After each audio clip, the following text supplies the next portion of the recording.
Hello friends, today we will learn how to add a background image in Google Docs. So it is very easy. If you don't know how, watch this video completely. So first open Chrome.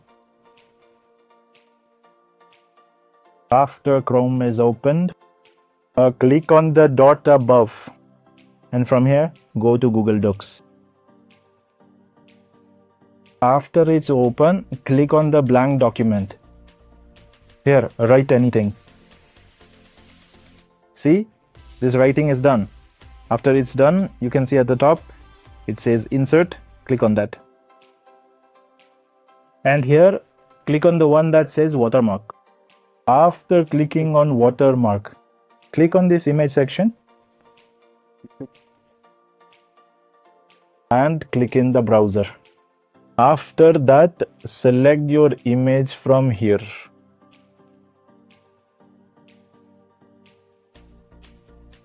You can see the image I took. It is now in the background. After it is done, click on the done option below.